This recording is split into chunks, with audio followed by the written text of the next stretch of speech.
मसीह में प्रिय भाई और बहनों, अगर हम बीमारियों की बात करें तो उसमें पाप की समस्या हो सकती है या फिर आत्मिक बंधनों से जुड़ी हुई उलझनें हो सकती है जिसके द्वारा परिवार में एक दूसरे से जुड़े रहते हैं।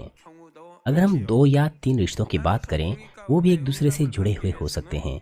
इसीलिए उत्तर प्राप्त करने के लिए न्याय के अनुसार हमें हर मामले को समझना पड़ेगा और उसी के अनुसार समस्या को सुलझाना पड़ेगा।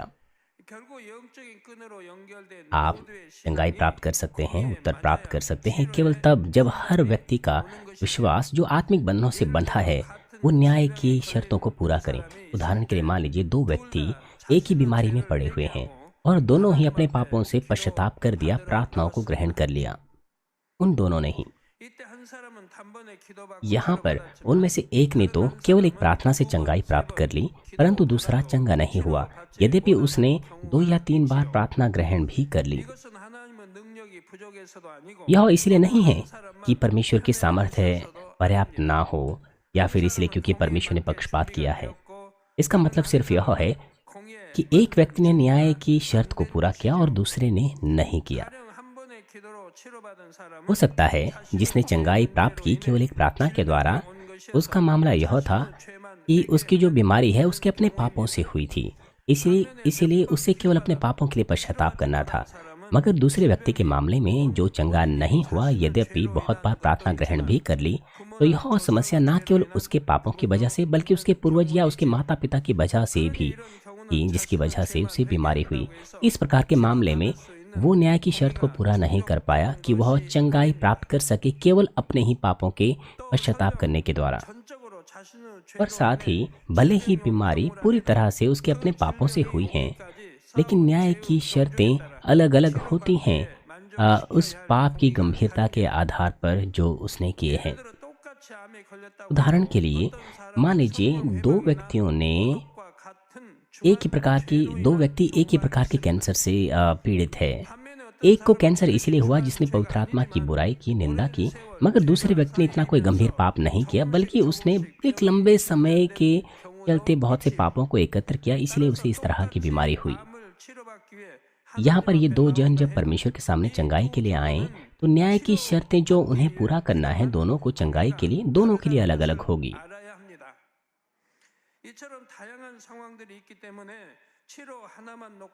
कई ऐसी अलग अलग प्रकार की स्थितियां हैं, इसीलिए कुछ मामलों में उनके लिए चंगाई प्राप्त करना मुश्किल हो जाता है।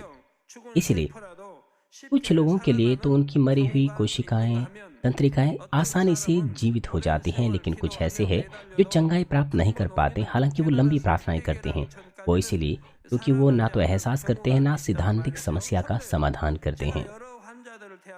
प्यारे भाई और बहनों, एक सबसे दुखद बात जो मैं देखता हूँ बीमार लोगों में वो यह है कि जब स्वयं व्यक्ति, उसके पास विश्वास तो होता है लेकिन वो आत्मिक बंधनों की वजह से चंगाई प्राप्त नहीं कर पाता। उसके परिवार के साथ, उसके पूर्वजों के साथ जो आत्मिक बंधन होते हैं उसकी वजह से, हालांकि उसके पास स्वयं से चंगाई करने का विश्वास है, चंगाई होने का विश्वास है, लेकिन इन आत्मिक बंधनों की वजह से वो ठीक नहीं हो पाता, बल्कि उसकी स्थिति खराब और खराब होती जाती है। ऐसे लोगों के लिए जब मैंने प्रार्थना की परमेश्वर से, तो परमेश्वर ने मुझसे कहा कि यह बीमारी उसे आत्मिक बंधन की वजह से जो उसके परिवार और पूर्वजों से जुड़ी है उसकी वजह से हुई है। इस मामले में यदि वो बीमार व्यक्ति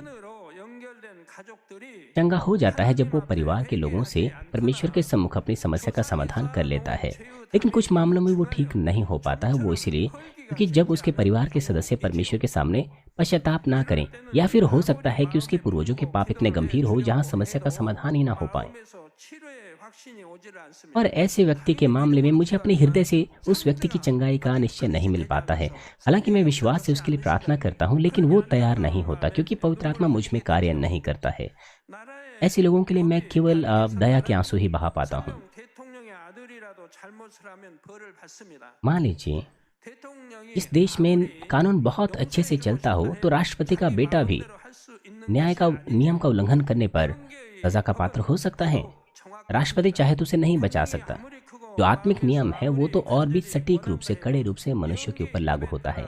भले ही परमेश्वर का सामर्थ्य बहुत महान है, भले ही परमेश्वर लोगों को कुछ बचाना चाहता है, लेकिन कुछ ऐसे मामले हैं जहाँ पर आत्मिक नियम के आधार पर लोग चंगाई प्राप्त नहीं कर पाते, उत्तर प्राप्त नहीं कर पाते। हालांकि पिता परमेश्वर का प्रेम न्याय के ऊपर प्रबल है और वो समस्याओं को सुलझाता है। परंतु ऐसा प्रेम जो न्याय के ऊपर प्रबल हो, पिता परमेश्वर को ऐसा प्रेम दिखाने के लिए एक व्यक्ति को प्रेम और भक्ति की, समर्पण की प्रार्थनाओं को अर्पण करना पड़ता है। यहाँ पर ऐसे विश्वास की आवश्यकता होती है जो परमेश्वर के हृदय को छू सके। असल में यह न्याय की उन शर्तों को पूरा करना होता है, बड़े बलिदान को करने के द्वारा जो उत्तर को प्राप्त करने के लिए न्याय की कमी रह जाती है। यदि आप प्रेम से, विश्वास से, मन के बदले बगैर प्रार्थना करें तो कोई भी उत्तर प्राप्त कर सकता है। परंतु आप 1 साल तक उत्तर पाने के लिए प्रार्थना करते हैं, मगर फिर भी आपको कोई उत्तर नहीं मिलता, तो उसके बाद आप हिम्मत हार बैठते हैं या फिर परमेश्वर के सामने शिकायत करते हैं कि उसने आपको उत्तर नहीं दिया।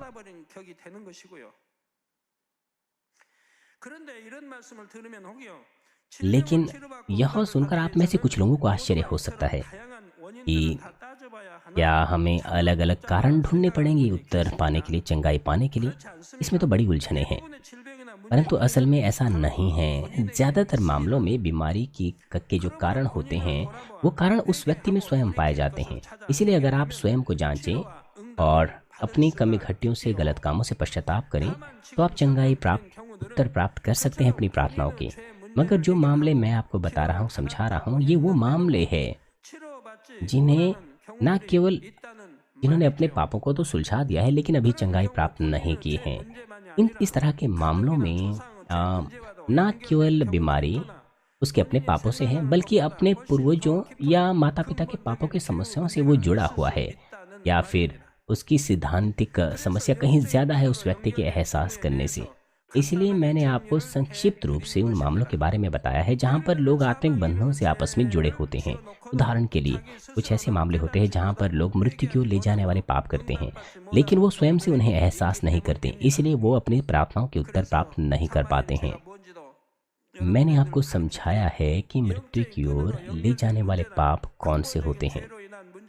मैं प्रभु के नाम से प्रार्थना करता हूं कि आप तमाम समस्याओं का समाधान करें जो आत्मिक बंधनों से और दूसरी सिद्धांतिक समस्याओं से उठ खड़े होते हैं और अपनी समस्या का समाधान पाएं। आपको वो सारी चीज़ें मामला दर मामला समझाने के लिए बहुत सा समय लग जाएगा। मसीह में प्रिय भाई और बहनों, अब मैं आपको एक और ही मामला बताऊंगा न्याय को पूरा करने के संदर्भ में जो आपकी चंगाई के लिए आवश्यक है। मुझे आशा है कि आप इसे सावधानी से सुनें, और अगर आप इस श्रेणी में पाए जाते हैं तो आप अपनी समस्या का समाधान एहसास करें। मैं आपको उन लोगों के बारे में बात कर रहा हूं जो कमजोरी में पैदा होते हैं, अर्थात कमजोर जीवन ऊर्जा से पैदा होते हैं। मनुष्य अपने माता पिता के शुक्राणु और अंडाणु के संयोग से पैदा होते हैं, और जब इन शुक्राणु और अंडाणु का संयोग होता है तो जो शिशु होता है वो जीवन की ऊर्जा से बहुत अधिक प्रभावित होता है। यहाँ पर आनुवंशिक रूप से माता पिता की जो कमजोरी है उनके शुक्राणु और अंडाणु में पाई जा सकती है, उससे जो वो शिशु है गर्भ के अंदर वो प्रभावित हो सकता है। और साथ ही जब बच्चा गर्भ में आता है उस वक्त किस तरह की परिस्थितियां थी वो भी शिशु को प्रभावित कर सकती हैं। उदाहरण के लिए मान लीजिए अगर उस वक्त माता पिता शराब पी हुए थे या किसी तरह के ड्रग के संपर्क में थे, उससे भी शिशु पर प्रभाव पड़ सकता है जो गर्भ में है। ऐसे समय के दौरान जब बच्चे को गर्भ में पाया जाता है, मेरा मतलब है इस तरह की चीजें अक्सर ऐसी होती है कि जब लोग डॉक्टर के पास जाते हैं तो डॉक्टर कहता है कि आपका बच्चा अपंग पैदा होगा, या फिर एटॉपिक डर्मेटाइटिस के साथ या दूसरी बीमारियों के साथ पैदा होगा।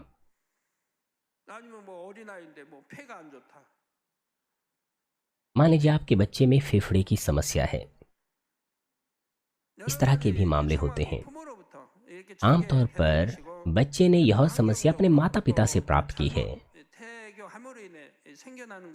या फिर माता पिता की शिक्षा भी बच्चे के ऊपर बुरा प्रभाव डालती हैं।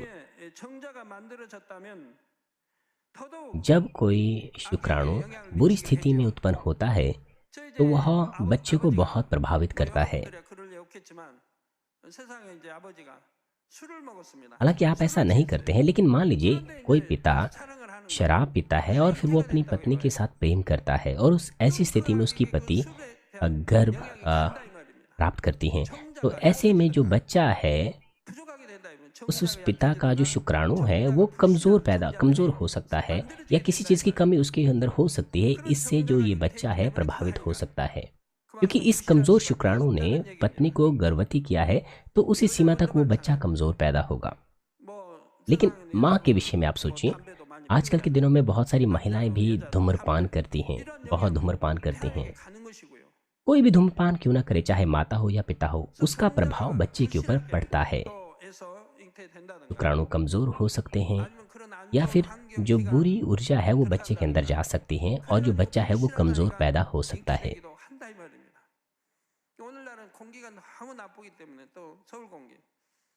हवा भी बहुत ज़्यादा प्रदूषित होती है। कुछ लोग जो ऐसी जगह पर रहते हैं जहाँ पर अत्यधिक प्रदूषण होता है, और ऐसे में जब बच्चे पैदा होते हैं तो ऐसे बच्चे जो है मेरी प्रार्थनाओं के बाद चंगे हो जाते हैं। मुझे कभी भी ऐसा सुनने को नहीं मिला कि मेरी प्रार्थनाओं के बाद बच्चा चंगा ना हुआ हो।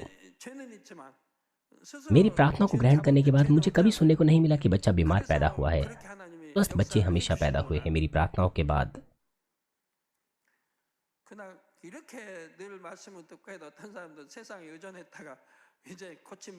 परमेश्वर कार्य करता है। संसार में लोग बहुत से परमेश्वर का वचन सुनते हैं, लेकिन वो संसार पर निर्भर रहते हैं, और जब उन्हें लगता है कि अब चंगा होना असंभव है, तब वो मेरे पास आते हैं, तब वो मुझसे प्रार्थना करने को कहते हैं। लेकिन केवल एक बार की प्रार्थना काम नहीं करती है। क्यों? क्योंकि उन्हें परमेश्वर के सामने विश्वास के साथ बोना है। क्योंकि उन्होंने परमेश्वर का वचन सुना था, उन्हें विश्वास के साथ परमेश्वर के पास आना चाहिए था, लेकिन वो संसार पर निर्भर रहते हैं, इसलिए परमेश्वर उनके लिए कार्य नहीं करता। लेकिन अभी तक मैंने बहुत सी गर्भवती महिलाओं के लिए प्रार्थना की है, और मुझे केवल यही गवाहियाँ सुनने को मिली है कि मेरी केवल एक बार की प्रार्थनाओं के द्वारा उन्होंने चंगाई प्राप्त की हैं। इस तरह से जो शिशु है उसके अंदर कोई ना कोई कमजोरी हो सकती है, उस जीवन की ऊर्जा की वजह से, जब गर्भावस्था के समय उसके अंदर आई है। और माता पिता से कोई बीमारी भी बच्चे के अंदर जा सकती हैं। हालांकि हर वक्त ये मामला नहीं होता है, मगर कुछ ऐसी बीमारियां होती है जो दादा के ऊपर थी, वो इस पोते के ऊपर आ सकती हैं। ऐसे भी मामले होते हैं। कुछ कुछ ऐसी जेनेटिक बीमारियां होती हैं, आनुवंशिक बीमारियां होती हैं, जो 2 से 3 पीढ़ी तक आगे आती हैं। और कभी कभार जो शिशु बच्चे की माँ के गर्भ के अंदर होता है, उस वक्त भी जो वो बच्चा है गर्भ में बहुत सारी परिस्थितियों से प्रभावित हो सकता है। उदाहरण के लिए मान लीजिए माँ अच्छा खाना खाती हैं, या अच्छे वातावरण में रहती हैं, या फिर अगर वो इस तरह के वातावरण में नहीं है, इस तरह की अलग अलग स्थितियां बच्चे के गर्भ को प्रभावित करती हैं। और साथ ही गर्भ अवस्था के दौरान माँ के पास अच्छे विचार हो सकते हैं या नहीं हो सकते हैं। ये सारी चीज़ें भी अलग अलग तरह से गर्भ में शिशु को प्रभावित करती हैं। इस तरह से अलग अलग कारण होते हैं, और बच्चा अब किसी विशेष शरीर के हिस्से में या अंग में कमजोरी के साथ पैदा हो सकता है। कभी कभार आप ऐसा भी देख सकते हैं कि किसी बच्चे के पिता का कोई शरीर का अंग अधूरा था, वो बच्चे के अंदर भी हो सकता है, क्योंकि आनुवंशिक रूप से वो बच्चे के अंदर आ सकती है वो चीज़। उदाहरण के लिए मान लीजिए कोई बच्चा कमज़ोर आंखों की दृष्टि के साथ, या कमज़ोर पेट के साथ, या हो सकता है हड्डियां कमज़ोर हो, या फिर उस बच्चे का शरीर कमज़ोर हो, आमतौर पर वो इस तरह से पैदा हुआ हो। अगर पिता शक्तिशाली है, मेरा मतलब है ताकतवर है, तो फिर उसके बहुत से मामलों में उसका जो बेटा है वो भी स्वस्थ पलेगा बढ़ेगा। वो इस तरह से जो बच्चे हैं माता पिता से प्रभावित होते हैं।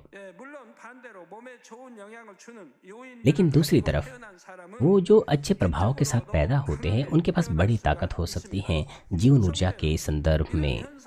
भाइयों और बहनों, इन स्थितियों का अस्तित्व तब हो सकता है जब पूर्वजों के पाप या उनके गलत काम या माता पिता के गलत काम प्रभावित करते हैं। लोग कमज़ोर जीवन की ऊर्जा से पैदा हो सकते हैं उनके पूर्वज या उनके माता पिता के पापों की वजह से, लेकिन कुछ ऐसे हैं जो उनके पूर्वज या उनके माता पिता के अच्छे और धार्मिक कामों की वजह से वो शक्तिशाली या ताकतवर पैदा होते हैं।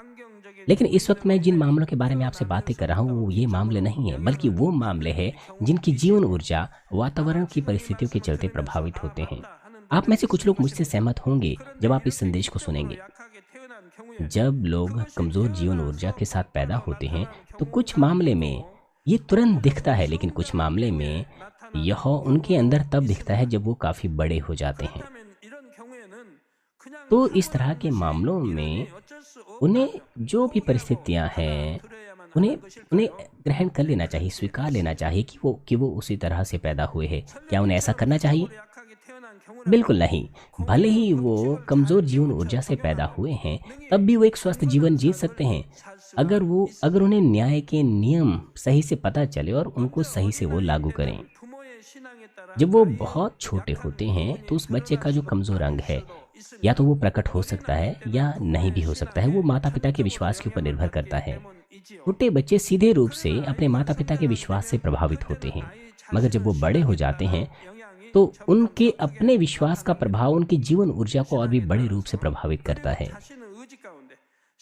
जब वो इतने बड़े हो जाते हैं कि वो स्वयं से अपनी इच्छा से विश्वासी जीवन जी सकते हैं, तो उनकी जो जीवन ऊर्जा पूरी तरह से उनके अपने विश्वास से प्रभावित होती हैं। इस प्रकार अगर किसी बच्चे की जीवन ऊर्जा बचपन से ही कमजोर है, जन्म से ही कमजोर है, तो उनके माता पिता को एक अच्छा मसीह जीवन जीना चाहिए। जब प्रभु या परमेश्वर कार्य करें तो जन्म से ही उस बच्चे की जीवन ऊर्जा कितनी ही कमजोर क्यों ना हो, फिर भी वो ताकतवर हो सकता है, क्योंकि वो प्रभु में है। वो ताकतवर और स्वस्थ बन सकता है विश्वास के द्वारा।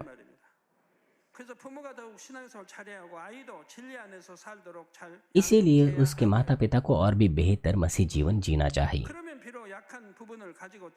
माता पिता को अपने बच्चों का पालन पोषण इस तरह से करना चाहिए कि जो बच्चे हैं वो भी अपने विश्वास में विश्वास योग्य रहें। परंतु कुछ मामलों में जब वो छोटे होते हैं तब तो परमेश्वर से सुरक्षा पाते हैं, लेकिन जब बड़े होते हैं तब सुरक्षा नहीं प्राप्त कर पाते। जब वो वचनानुसार जिए, सत्य और जीवन ज्योति में जिए, तो बड़े होने के बाद भी वो सुरक्षा में रहेंगे और अंत में एक स्वस्थ शरीर परमेश्वर की चंगाई के कार्यों के द्वारा प्राप्त कर पाएंगे। दूसरी तरफ यदि वो सत्य से भटक जाएं और पाप की दीवार परमेश्वर के विरुद्ध खड़ी कर लें बड़े होने के बाद, तो जो उनके कमज़ोर अंग है वो दिखने लग जाते हैं या दिखने लग सकते हैं। उनके जो कमज़ोर अंग है वो दिखने लग जाते हैं यदि वो इस तरह का जीवन ना जिएं। अगर वो अच्छा जीवन जिएं तो वो कमज़ोर अंग नहीं दिखेंगे, वो स्वस्थ जीवन जिएंगे। लेकिन जब वो पाप करेंगे तो परमेश्वर उन्हें सुरक्षा नहीं दे पाएगा, उनके कमज़ोर अंग दिखने लग जाएंगे। यदि वो असत्य में चलें तो वो जो कमज़ोर अंग है वो बीमारियां उत्पन्न कर सकते हैं। मगर कुछ दूसरे मामलों में कुछ इस तरह की कमज़ोर जीवन ऊर्जा तब उनके अंदर दिखने लगती हैं जब वो हृदय की गंभीर परीक्षाओं से गुजरते हैं। जब वो हृदय की गंभीर आजमाइशों से गुजरते हैं तो उनके हृदय में अत्यधिक दर्द होने लग जाता है। उदाहरण के लिए पत्नी को अत्यधिक हृदय में पीड़ा होती है क्योंकि उसका पति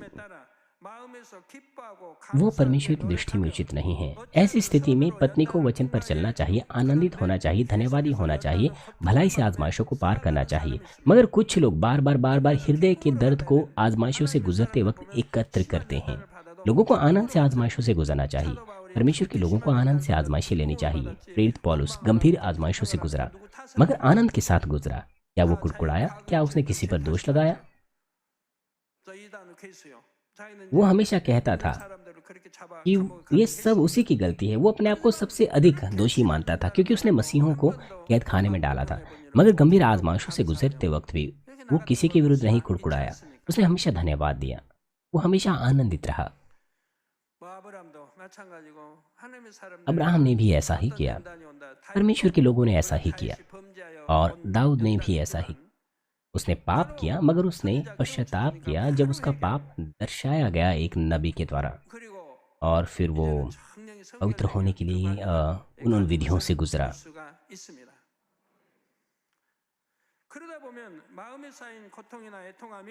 जब वो इस तरह से करते हैं तो उनके हृदय में जो दर्द है, दुख है, जो एकत्र हुआ होता है, वो फिर बीमारियों के रूप में उनके शरीर के कमजोर अंगों में दिखने लग जाता है। संसार में वो अपने पति के ऊपर कुड़कुड़ाते हैं क्योंकि उनके पति की वजह से उनके ऊपर बीमारी आई। लेकिन प्रभु में सब कुछ उस व्यक्ति की अपनी गलती होती है। भले ही उनके हृदय में आजमाइशों के दौरान बहुत सी हृदय की पीड़ा होती है, लेकिन परमेश्वर के संतान के रूप में उन्हें आनंदित होना चाहिए, धन्यवादी होना चाहिए और दूसरे व्यक्ति को समझने की कोशिश करनी चाहिए। परंतु क्योंकि उन्होंने दुर्भावनाएं एकत्र की होती है, अपने हृदय में बुरी भावनाएं एकत्र की होती है उस दर्द और उस दुख की वजह से, तो इस तरह की चीजें शरीर के कमजोर अंग में बीमारियां उत्पन्न करती हैं। इस संसार में भी लोग कहते हैं कि जो कैंसर है वो अक्सर बहुत ज़्यादा स्ट्रेस की वजह से होता है। इसलिए अगर आप विश्वास में हमेशा आनंदित रहें, निरंतर प्रार्थना करें, हर परिस्थिति में धन्यवाद दें, तो आपको ऐसी बीमारी जैसे कि कैंसर है लगेगी ही नहीं, जो कि स्ट्रेस की वजह से या आ, बुरी भावनाओं की वजह से होती हैं। यदि आप आनंदित रहें, धन्यवाद दें अपने जीवन काल के दौरान, तो बीमारियों से चंगाई होने की आप ताकत पाएंगे, परमेश्वर से आप सुरक्षा में रहेंगे। जब आप प्रार्थना करेंगे, आप प्रेरणा पाएंगे, परिपूर्णता पाएंगे, पवित्र आत्मा की से बातचीत आप कर पाएंगे और परमेश्वर की मूल ज्योति कार्य करेगी ताकि आप बीमारियों पर भी अपना वंश जमा सके, उन्हें नियंत्रित कर सकें। भले ही लोग कमजोर जीवन ऊर्जा से पैदा हुए हो, वो सुरक्षा में आ सकते हैं, सुरक्षा में रह सकते हैं, हर वक्त वो सुरक्षित रह सकते हैं। और दूसरे मामले में जहाँ कमजोर जीवन ऊर्जा प्रकट होती है, वो तब जब लोग विश्वास नहीं दिखाते, जब उन्हें अपना विश्वास दिखाना चाहिए होता है। उदाहरण के लिए कुछ लोगों ने प्रभु को ग्रहण कर दिया, अच्छा मसीह जीवन जिया, इसलिए उनकी कमजोर जीवन ऊर्जा परमेश्वर की सुरक्षा में प्रकट नहीं होती है, उनकी जो कमजोर जीवन ऊर्जा है वो नहीं दिखती है। परंतु जब लगातार मेडिकल चेक होते हैं या फिर वो जब दूसरी जांच कराते हैं, तब उन्हें पता चलता है कि उनके शरीर में कुछ कमजोरियां हैं। तब तक तो वो स्वस्थ थे, भले ही उनके अंदर कमजोर अंग थे जीवन ऊर्जा के संदर्भ में, लेकिन उन्होंने एक अच्छा मसीह जीवन जिया था। मगर जैसे ही उन्हें पता चलता है कि उनके अंदर इस तरह की कमजोरियां हैं, तब वो उसके बारे में चिंता करने लग जाते हैं और उसके बाद वो कुछ स्वस्थ खाना खाने लग जाते हैं, अच्छी एक्सरसाइज करने लग जाते हैं जो उस अंग के लिए अच्छी होती हैं। जब वो इस तरह के काम अच्छे से अच्छे करने लग जाते हैं, तब वो परमेश्वर के बजाय अधिक संसार पर निर्भर होने लग जाते हैं। अभी तक परमेश्वर उन्हें सुरक्षा दे रहा था, लेकिन अब के बाद वो उन्हें सुरक्षा नहीं दे पाता है जब वो संसार पर निर्भर होने लग जाते हैं, क्योंकि वो परमेश्वर पर निर्भर नहीं होते हैं बल्कि संसार पर निर्भर होते हैं।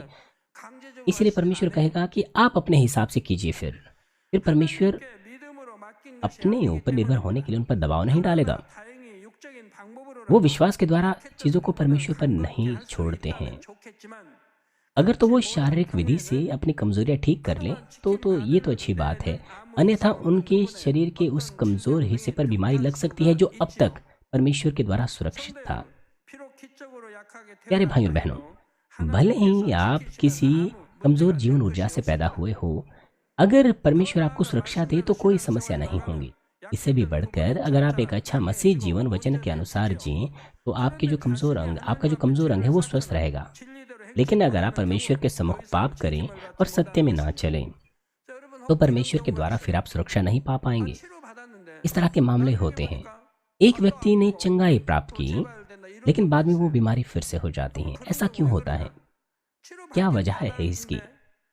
उसने चंगाई प्राप्त कर ली थी, लेकिन पूरी तरह से नहीं, क्योंकि परमेश्वर जानता है कि क्या वो व्यक्ति अपना मन बदलेगा या नहीं, या फिर क्या वो अपना विश्वास छोड़ देगा। इसलिए 1 या 2 वर्ष तक परमेश्वर उसे तुरंत चंगा नहीं करता, बल्कि उसके कमजोर हिस्सों को छोड़ देता है। ऐसा बहुत होता है।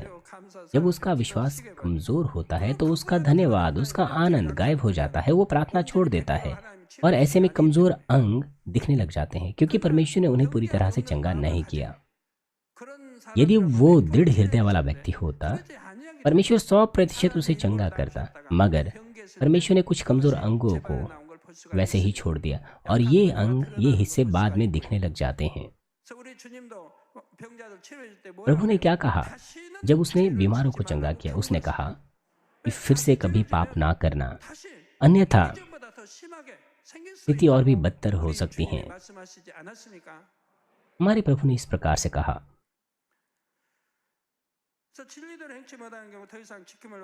यदि आप सत्य अनुसार ना जिएं तो आप परमेश्वर से फिर सुरक्षा प्राप्त नहीं कर पाएंगे। और जब आप सब मामलों को परमेश्वर पर विश्वास के द्वारा नहीं छोड़ते हैं, उस पर भी यही लागू होता है।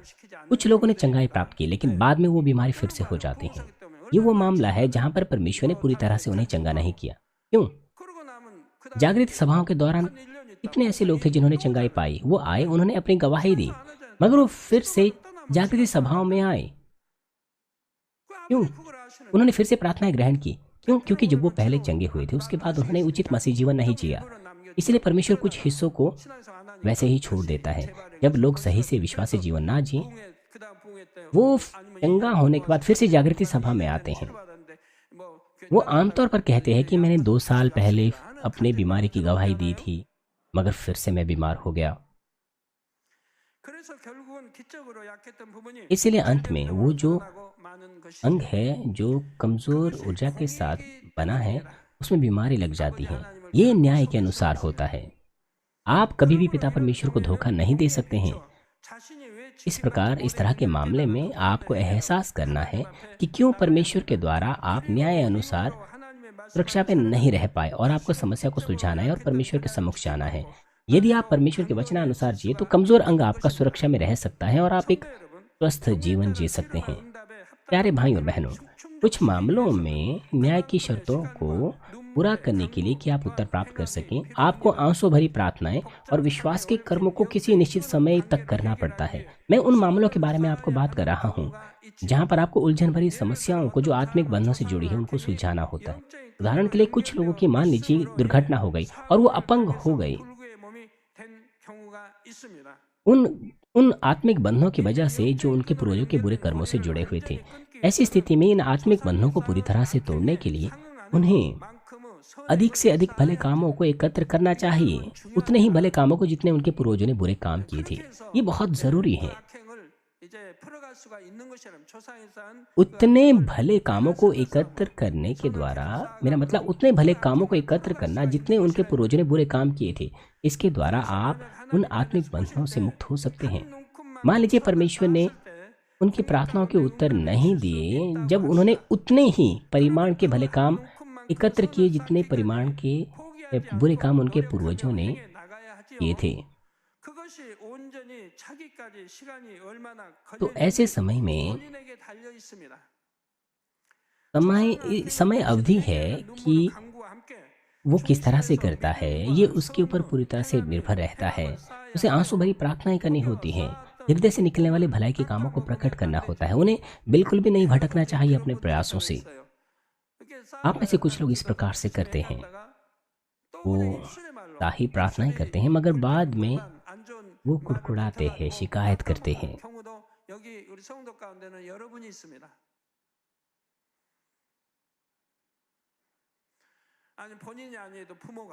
कभी कभार उनके माता पिता उनके लिए उत्साही प्रार्थनाएं करते हैं, मगर फिर बाद में अपने मुंह की निकली हुई बातों के द्वारा जो कुछ उन्होंने अभी तक एकत्र किया था उसको ढा देते हैं। वो शिकायत करते हैं, वो उत्तरों के लिए प्रार्थना करते हैं, लेकिन जब उत्तर धीमे से आता है तो फिर अपने मुंह से निकली हुई गलत बातों के द्वारा जो कुछ उन्होंने अभी तक एकत्र किया था उसको ढा देते हैं। इसीलिए परमेश्वर उत्तर नहीं देता। वो तैयार नहीं है उत्तर प्राप्त करने के लिए न्यायानुसार। ये स्पष्ट है कि आपको विश्वास के द्वारा परमेश्वर पर निर्भर रहना चाहिए, प्रेम के द्वारा परमेश्वर पर निर्भर रहना चाहिए। इन तमाम परिस्थितियों के अनुसार उत्तर आने की जो अवधि है वो अलग अलग हो सकती है। कुछों को तेजी से उत्तर मिल सकता है, लेकिन कुछों को धीमे से, और कुछ लोग उतना ही बेहतर हो सकते हैं जितना वो भले कामों को एकत्र कर रहे हैं, लेकिन कुछ ऐसे हैं जो पूरी तरह से तब ठीक होंगे जब अंत में वो उस भले काम के परिमाण को पूरा करेंगे जो आवश्यक है। और कुछ ऐसे हैं जिनका जितना आत्मा प्राण समृद्ध होता है वो उतना ही बेहतर होते हैं। प्यारे भाई और बहनों, परमेश्वर की दृष्टि में न्याय और मनुष्य की दृष्टि में न्याय अलग अलग है। उदाहरण के लिए मान लीजिए, जब आप दोस्तों को, पड़ोसियों को या अपने परिवार के अविश्वासी लोगों को प्रार्थनाओं के लिए लाते हैं, तो यद्यपि वो अविश्वासी हैं, लेकिन कुछ उनमें से चंगाई प्राप्त कर लेते हैं केवल एक प्रार्थना के द्वारा। ऐसे मामले तब होते हैं जब वो लोग एक अच्छा जीवन जीते हैं, भले ही उन्होंने परमेश्वर पर विश्वास नहीं किया था। क्योंकि उनके पास भला हृदय है, इसीलिए वो उस व्यक्ति पर भरोसा करते हैं जिसने उन्हें सुसमाचार का प्रचार किया, और वो प्रार्थनाओं को ग्रहण करने आते हैं।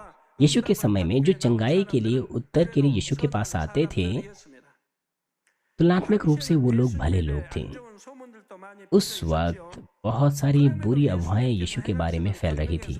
इसलिए यह तथ्य है कि उन्होंने यीशु के सामर्थ्य कामों पर, उसकी उस समाचार पर विश्वास किया।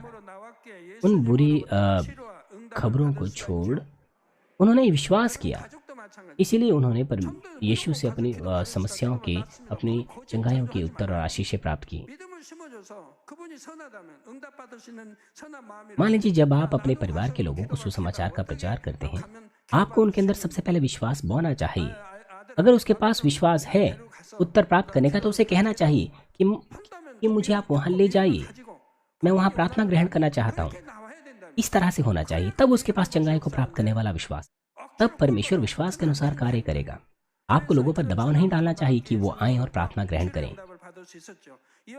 जो लोग ऐसे भले हृदय के साथ आते थे, वो यीशु से उत्तर और आशीष प्राप्त कर पाते थे। उसी प्रकार से जो लोग इस कलीसिया में आए, उन्होंने भी परमेश्वर के सामर्थ्य के बारे में सुना था, और उन्होंने इस समाचार पर विश्वास किया, और उन्होंने भले हृदय के साथ इस चर्च में वो आए, यह सोचते हुए कि परमेश्वर के कार्य यहाँ पर हो रहे हैं। परमेश्वर ने उनके इस भले हृदय को देखा और उसे विश्वास माना। और ये जो चीजें हैं, ईश्वर चंगाई को प्राप्त करने के लिए न्याय को पूरा करती हैं। इसलिए उन लोगों ने चंगाई प्राप्त की। उन्होंने अपनी समस्याओं के समाधान प्राप्त की केवल एक प्रार्थना के द्वारा। हालांकि भले ही एक बार उन्होंने चंगाई प्राप्त कर ली है, लेकिन इसका मतलब यह नहीं कि तुरंत उनके पास विश्वास होता है।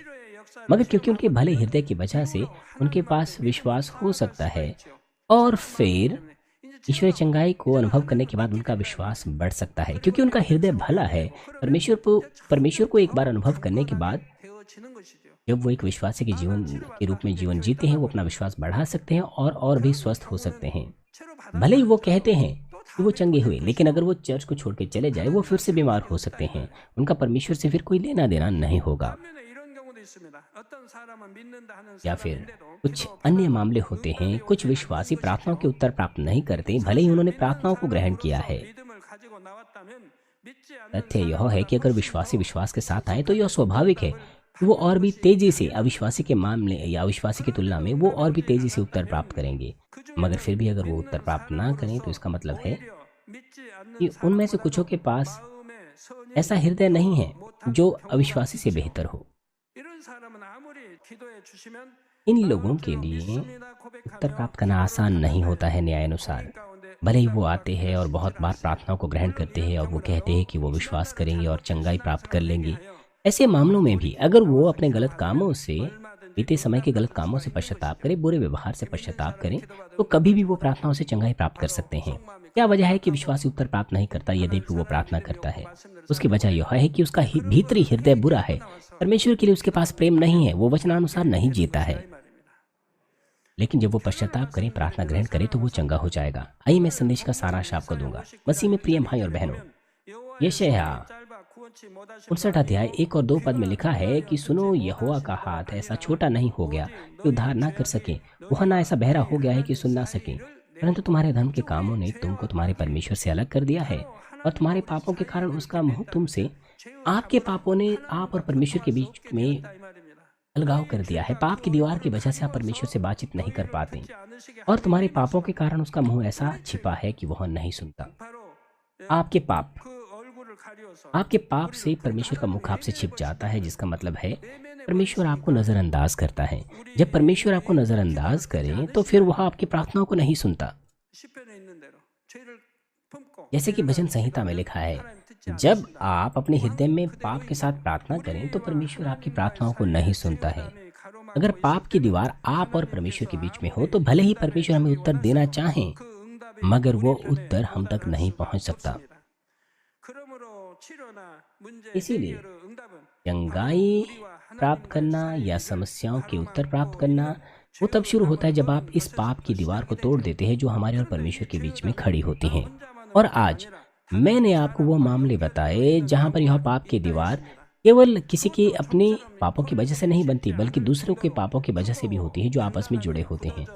ऐसे मामलों में कुछ दीवारें बहुत बहुत कड़ी होती है, बहुत ताकतवर होती है कि उन्हें ढाना मुश्किल होता है। परंतु भले ही बहुत से धागे आपस में क्यों ना जुड़े हो, बहुत से क्यों ना गंठे हो, लेकिन एक एक करके अगर हम उन्हें अलग करें तो हम पूरी तरह से उसे अलग कर सकते हैं। लेकिन निर्भर करता है कि कितने धागे आपस में बंधे हुए हैं। उसको अलग अलग करने का समय एक दूसरे से अलग अलग हो सकता है। भले ही वो आसानी से उत्तर प्राप्त ना करे, लेकिन वो निरंतर अगर उस दीवार को ढाते रहे तो अंत में वो उसे ढा देंगे। अगर वो लगातार परमेश्वर के सामने भलाई करते रहे तो अंत में वो फिर उस समस्या का समाधान कर पाएंगे और उत्तर प्राप्त कर पाएंगे। हम देखते हैं बाइबल में यीशु के पास कोढ़ियों ने भी चंगाई प्राप्त की। कोई भी उत्तर और आशीष प्राप्त कर सकता है अगर वो पश्चाताप करें और विश्वास से प्रार्थनाओं को ग्रहण करें। इसलिए अगर आप में से किसी ने अभी उत्तर प्राप्त नहीं किया है अपनी समस्या का, तो आपको यह समझना है कि ऐसा इसलिए नहीं है कि परमेश्वर की सामर्थ्य छोटी पड़ गई या फिर इस चर्च के ऊपर जो सामर्थ्य है वो कम है।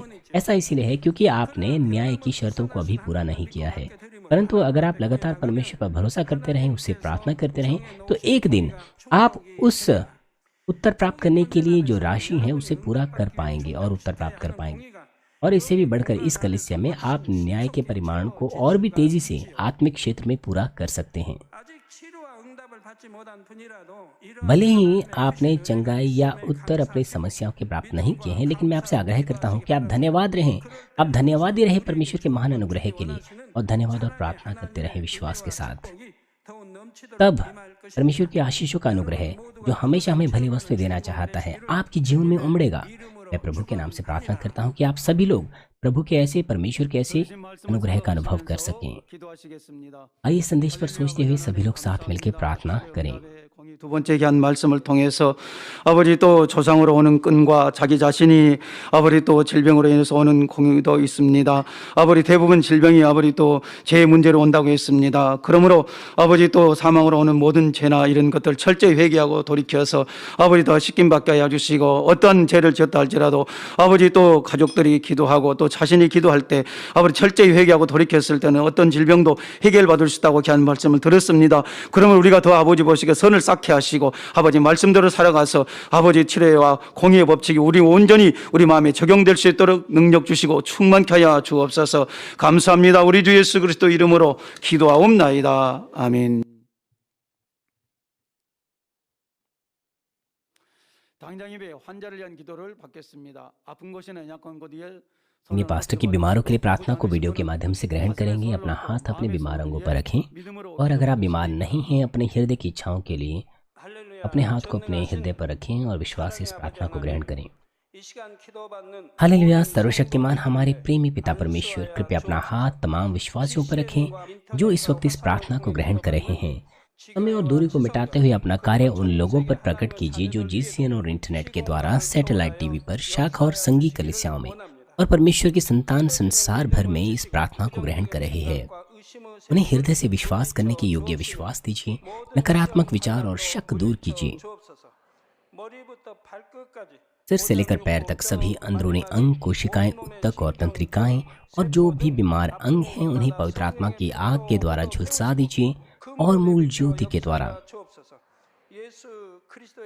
यीशु मसीह के नाम से मैं आज्ञा देता हूँ, शत्रु, दुष्ट और शैतान, सभी बीमारियां, रोगाणु, विषाणु और निर्बलताएं दूर हो, ज्योति आ जाएं।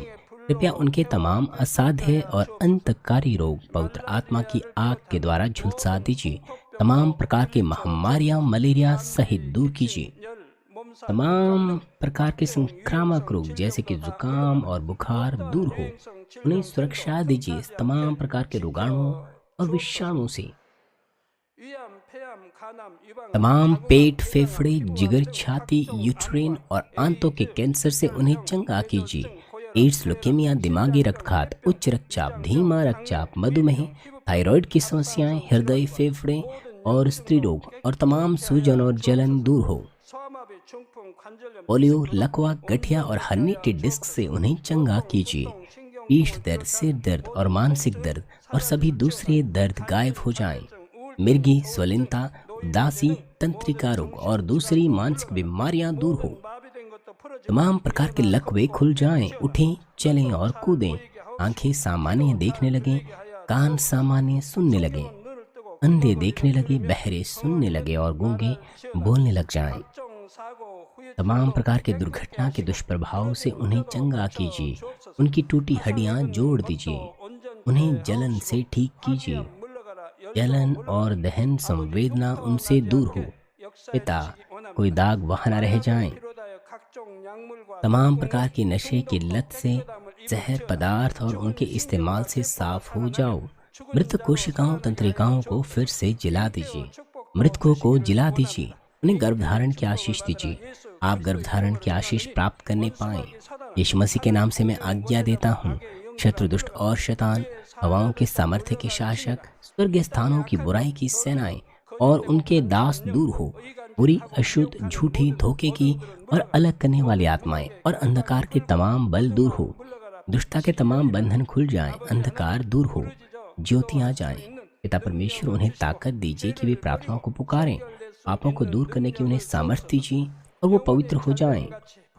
जब उनका प्राण समृद्ध होता है, सब बातों में वे भले चंगे रहें और उनके परिवारों में भी सुसमाचार का प्रचार हो।